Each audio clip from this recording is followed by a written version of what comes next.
See, the great trouble is the money wasn't allowed to develop further. After 200 or 300 years of coins, all governments put their hands and stopped any further developments. They were not allowed to experiment on it. Money hasn't been improved. Money has rather become worse in the course of time. Government said it must not develop any further. And what we have had since in development were matters of government inventions, mostly wrong, mostly abuses of money. And I have come to the position of asking, has monetary policy ever done any good? I don't think it has. I think it has done only harm. And that's why I am now pleading for what I've called denationalization of money. I don't believe that we shall ever have a good money again before we take the thing out of the hands of government. We can't take them violently out of the hands of government. All we can do is, by some sly roundabout way, introduce something they can't stop. Free banking as a concept is one of the cornerstones of the Austrian School of Economics, where currency is not owned and created by a government monopoly, but by many private issuers competing against each other. It makes some very big assertions, especially in today's worldwide economic situation, and for just about all of the economic crises that have ever been observed, by laying the blame of them at the feet of central banks. First of all, a central bank is an institution that is given a monopoly on the creation or printing of a currency within a country, granted by government through law. So only the Federal Reserve is allowed to create the US dollar, only the Bank of England can create the pound sterling, only the European Central Bank can create the euro, and so on. This obviously means that such institutions have total control over an economy's money supply, and therefore huge control over the economy itself. And what good has been achieved thanks to such control being afforded to governments? Government control of the money supply has always been justified as the best way of stabilising the economy by ensuring a stable currency, and indeed that is what every single person in government and private banking will tell you it achieves, but let's look at just one chart here to tell us that all is really not as it seems. What you're looking at here is called the Consumer Price Index, or CPI for short, and in quick and easy terms it's a measurement of the cost of consumer goods over time, aka how much more expensive the stuff becomes that you and the average household regularly buys. 1913 is an important and standout year because that is the year that the United States Federal Reserve was created. And as the central bank, it was given exclusive responsibility to control the rate of supply of new money put into circulation in the country. This means the government was given a monopoly of control over the issue of currency in the United States, and therefore huge control of the capacity of credit, aka lending of money by commercial banks to customers for loans, mortgages and things like that. I'll link a great article by Robert Murphy writing for the Mises Institute, which details the events that led to the Fed's creation, which had partners from huge investment banks such as JP Morgan and Citibank helping in its formation. If the intention truly was to curb the power of the evil and greedy financial system with its predatory capitalist fat pigs, then why were they leading the charge to make it come into existence in explicitly secret meetings? Well, there's obviously one answer to that, which is that they're telling you a fat bunch of lies. Anyway, this video isn't meant to be focused on just the Fed, so I'll skip to the 1970s. That is where the CPI chart clearly starts on a path to outer space, as Richard Nixon's government officially ended the US dollar's ties to the gold standard, of which it was the last remaining country in the world to be using it. Different reasons for this happening are given depending on how apologetic to government stupidity the person that you're asking is, but the truth of the matter is that the Federal Reserve had, in order to fund the Vietnam War, devalued the dollar so much against the value of gold that German banks noticed this and were going to the Federal Reserve on a weekly basis to exchange their dollars in cash for the Fed's gold reserves, which was basically giving the Germans free money. What exactly was Nixon to do about this? Well, closely behind unicorns and fairy dust, there are few things as rare as a government reversing its mistakes, and this is just another example of them making a mistake, and instead of fixing the huge and dangerous cracks in the wall of a house, they just paint over them and decide to build a whole new floor above it.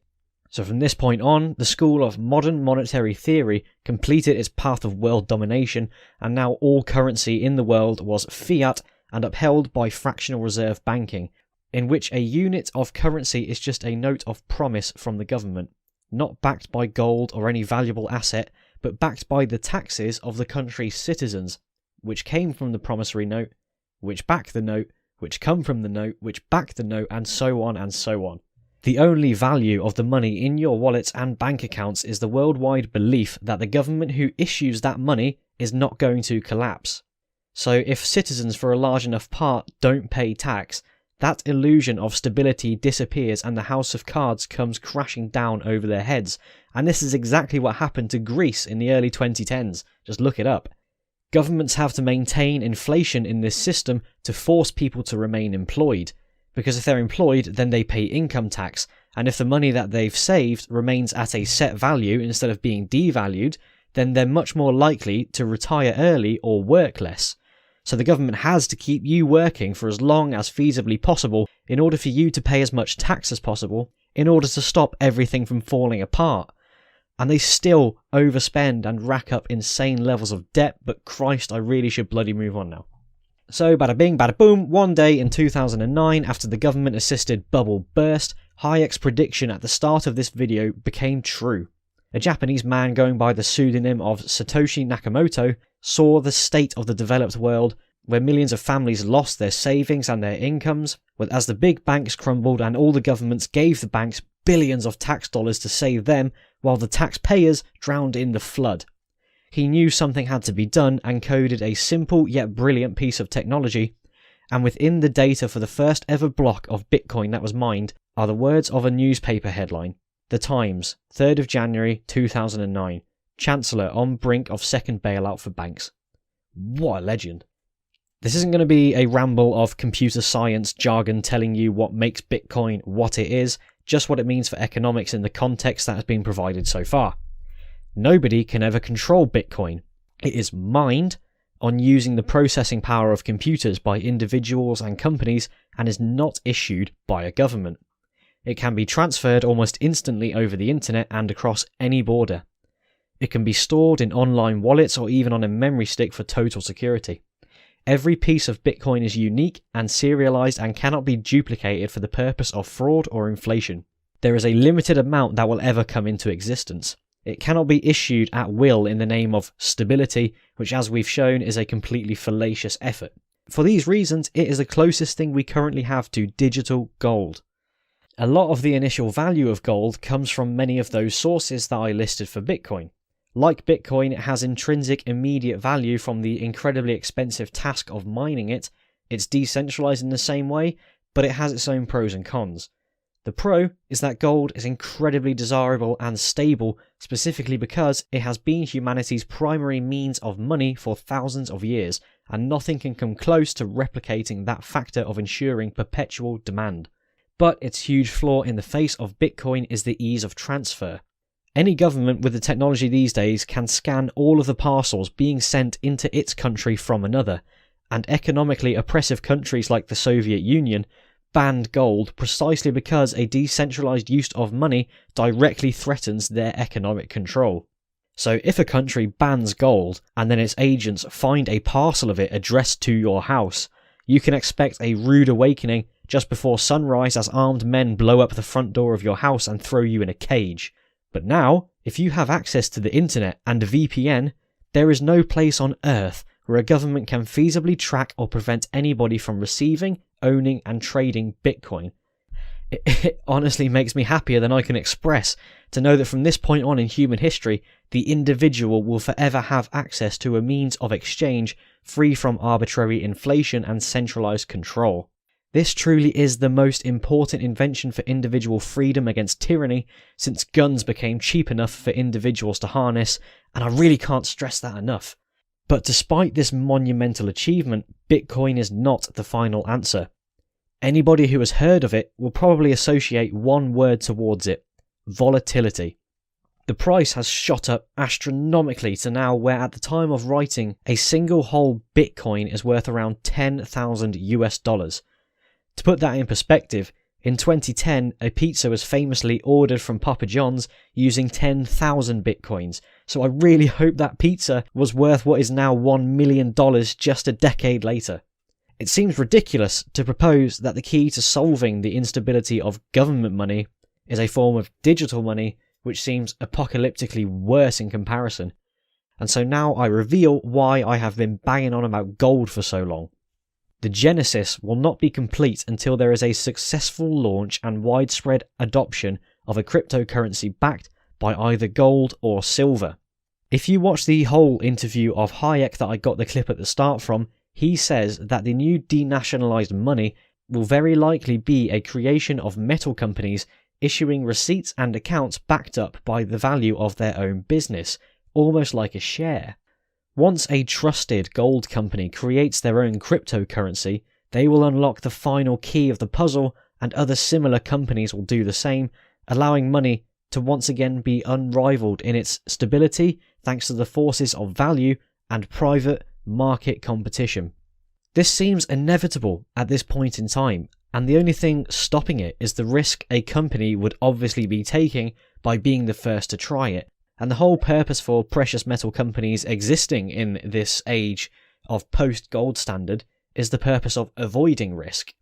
The great contemporary Austrian school economist Peter Schiff owns such a gold company, and it really makes me wish that he would stop painting Bitcoin as some kind of boogeyman and take it upon himself to try and start Hayek's incredibly intuitive vision by introducing the absent merit to the realized concept of cryptocurrency.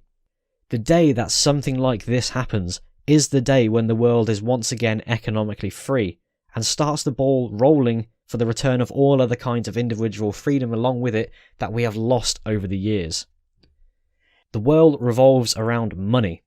If you take the revolving of the world out of the hands of government and allow it to be expanded upon in the way that Hayek describes, you almost unlock a new level of human potential and progress, and can harbour in a world of absolute innovation in all the key areas that threaten the future of humanity that government, constant regulation and intervention and mismanagement is putting at such severe risk.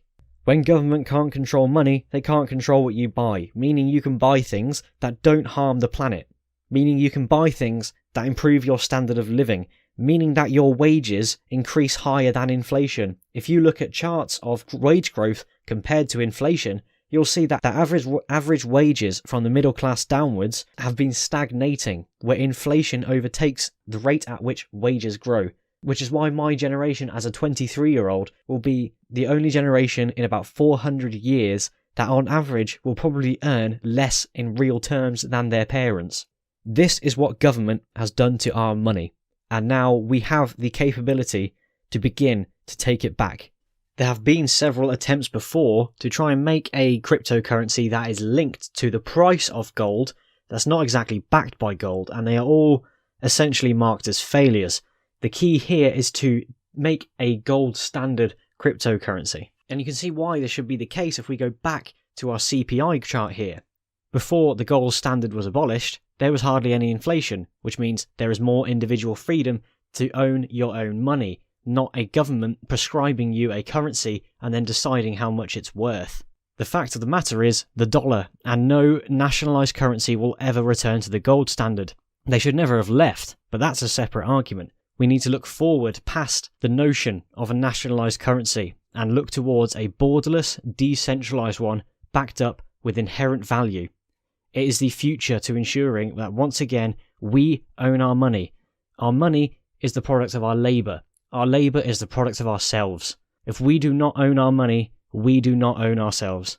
Governments will never rightfully give back anything that we have given up. A right lost once is a right lost forever. The next stage is upon us. Bitcoin is the start of the road, not the end of it. The cryptocurrency that will lead us into the future is not Bitcoin, it's not Ethereum, it's not Ripple, it's not a cryptocurrency that currently exists. It's a new technology. You don't take the first car ever mass-produced and still drive it 100 years later. There is innovation that comes from competition. Cryptocurrency is a competitive market. The innovation is yet to happen, and when it does happen, that is it. We're off to a blazing future. The idea of Bitcoin maximalism or shouting from the rooftops about how Ethereum is the currency of the future is not true. It's not here yet. The foundations are there, and they need to be fully realised. But Bitcoin evangelism just means you make a lot of money from investing in it. You're not going to use it. Your children are not going to use it. They're not going to buy a house with it. That is yet to come. and we should be so excited to see what the future holds in this regard.